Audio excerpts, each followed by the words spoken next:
اعوذ باللہ من الشیطان الرجیم بسم اللہ الرحمن الرحیم السلام علیکم ورحمۃ اللہ وبرکاتہ۔ میرے عزیز بھائیو بہنوں اور بچوں، آج کی اس ویڈیو میں آپ کو تاریخ کا ایک ایسا واقعہ بیان کروں گا جو ہے تو بہت بڑا نام، لیکن اس کی موت بہت عبرتناک ہوئی۔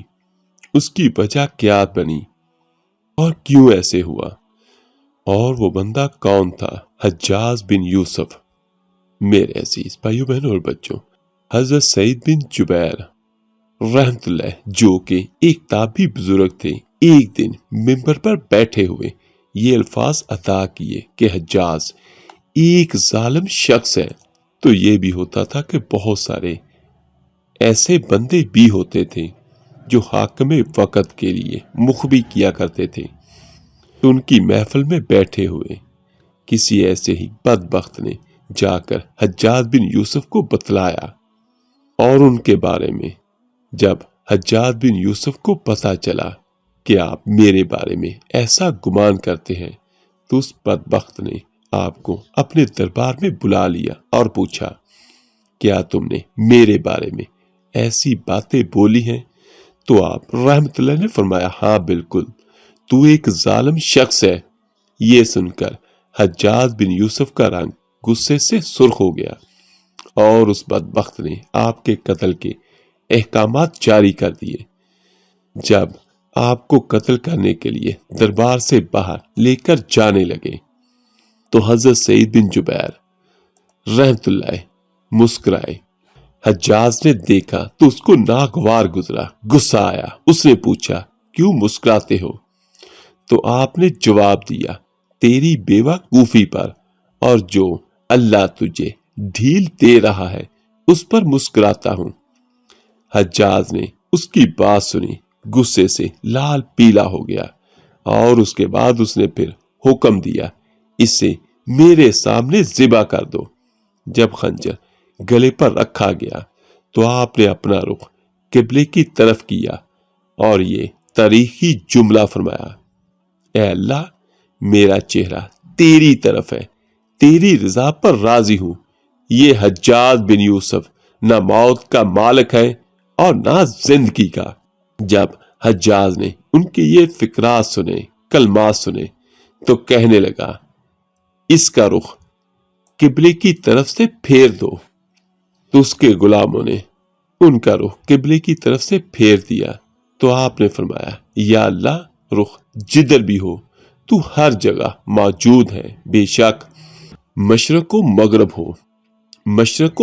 ہو، ہر جگہ ہر طرف تیری حکمرانی ہے۔ میری دعا ہے کہ میرا قتل اس کا آخری ظلم ہو، میرے بعد اسے کسی پر مسلط نہ فرمانا۔ جب آپ کی زبان سے یہ جملہ ادا ہوئے، اس کے ساتھ ہی اس بدبخت کے حکم سے آپ کو قتل کر دیا گیا، اور اتنا خون نکلا کہ دربار تر ہو گیا۔ ایک سمجھدار بندہ بولا کہ اتنا خون تب نکلتا ہے جب کوئی خوشی خوشی مسکراتا ہوا اللہ پاک کی رضا پر راضی ہو جاتا ہے۔ حجاج بن یوسف کے نام سے سب واقف ہیں۔ حجاج کو عبد الملک نے مکہ، مدینہ، طائف اور یمن کا نائب مقرر کیا تھا، اور اپنے بھائی بشر کی موت کے بعد اسے عراق بھیج دیا، جہاں سے وہ کوفہ میں داخل ہوا۔ ان علاقوں میں 20 سال تک حجاج کا عمل دخل رہا۔ اس نے کوفے میں بیٹھ کر زبردست فتوحات حاصل کی۔ اس کے دور میں مسلمان مجاہدین چین تک پہنچ گئے، اور حجاج بن یوسف کا ہی یہ کارنامہ تھا کہ قرآن پاک پر اعراب لگوائے۔ اس سے پہلے قرآن پاک پر زیر زبر کچھ نہیں تھا، پیش مد کچھ بھی نہیں تھا، یہ اسی نے اس پر اعراب لگوائے۔ اللہ تعالیٰ نے اسے بڑی فصاحت و بلاغت اور شجاعت سے نوازا تھا۔ حجاج حافظ قرآن تھا، شراب نوشی اور بدکاری سے بچتا تھا۔ وہ جہاد کا دنی اور فتوحات کا حریص تھا، مگر اس کی تمام اچھائیوں پر اس کی ایک برائی نے پردہ ڈال دیا، اور وہ برائی کیا تھی؟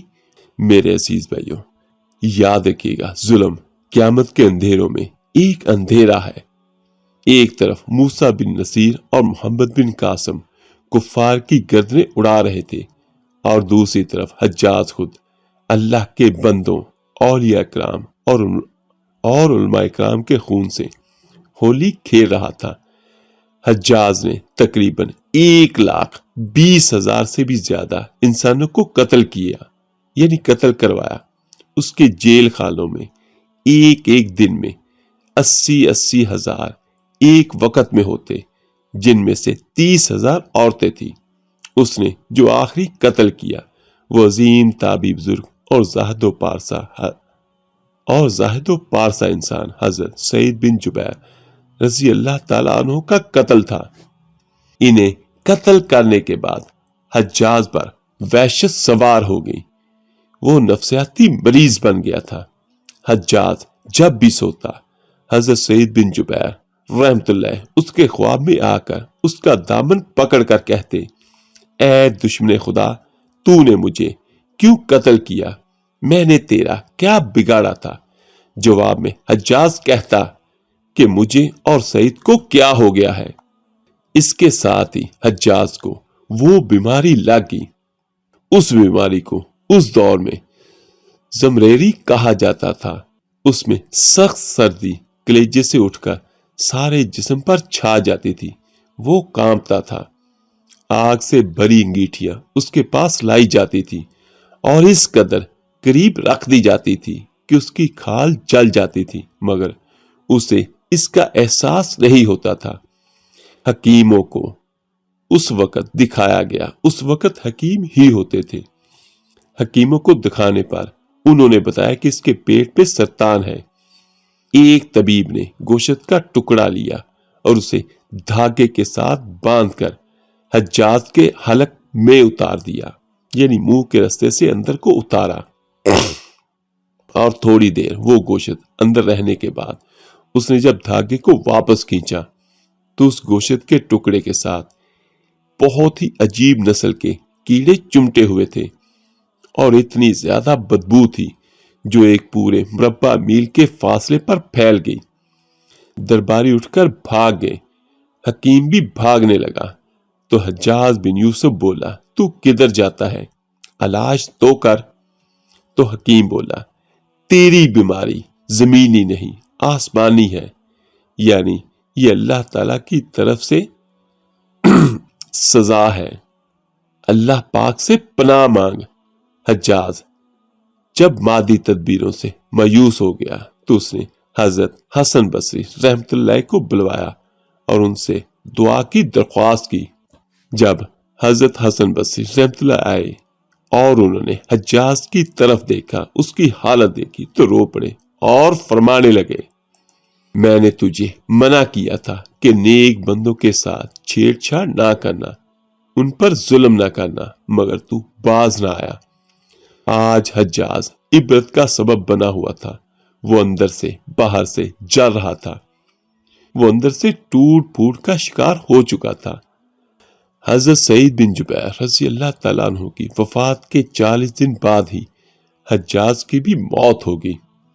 جب دیکھا کہ بچنے کا امکان نہیں تو قریبی عزیزوں کو بلایا، جو بڑی کراہت کے ساتھ حجاج کے پاس آئے۔ وہ بولا، میں مر جاؤں تو جنازہ رات کو پڑھانا، اور صبح ہو تو میری قبر کا نشان بھی مٹا دینا، کیونکہ لوگ مجھے مرنے کے بعد قبر میں بھی نہیں چھوڑیں گے۔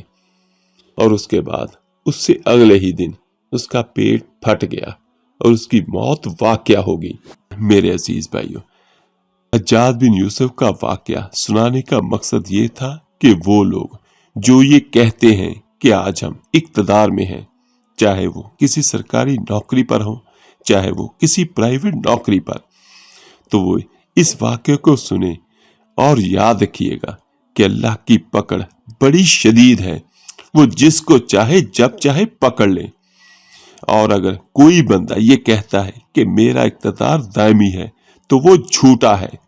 اقتدار واحد صرف اللہ کی ذات کے لیے ہے۔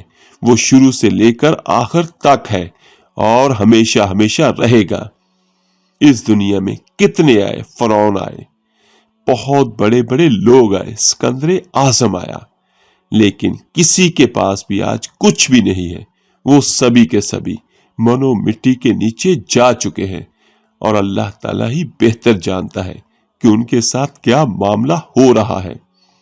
تو میرے عزیز بھائیوں، یاد رکھیے گا کہ ظلم قیامت کے اندھیروں میں سے ایک اندھیرا ہے۔ اگر کوئی کسی پر ظلم کرے گا، اگر وہ اس کا حساب نہ لے سکے، کوئی غریب ہو، کمزور ہو یا اللہ سے ڈرتا ہو، لیکن اللہ تعالیٰ کسی سے نہیں ڈرتا، تو وہ اس کا حساب خود لے گا۔ اور آخر میں دعا ہے، اللہ پاک ہم سب کو عدل و انصاف سے رہنے والا بنا دے، ہم سب کو انصاف کرنے والا بنا دے، ہم سب کو بھلائی کرنے والا بنا دے، اور ہم سب کو اپنی آخرت کی تیاری کرنے والا بنا دے۔ آمین ثم آمین۔ سبھی بھائی، سبھی بہنیں میرے لیے دعا کیجیے گا، اللہ تعالیٰ مجھ پر اپنی رحمت کرے، اپنا کرم کرے، اپنا فضل کرے۔ انشاءاللہ جو بھائی بہن نیچے کمنٹس میں اپنا نام لکھے گا، میں ان سبھی بھائیوں، سبھی بہنوں کے لیے ضرور خصوصی دعا کروں گا۔ تو ملتے ہیں جلدی انشاءاللہ ایک نئی ویڈیو عمل کے ساتھ۔ اللہ پاک آپ سب کا حامی و ناصر ہو۔ اللہ حافظ۔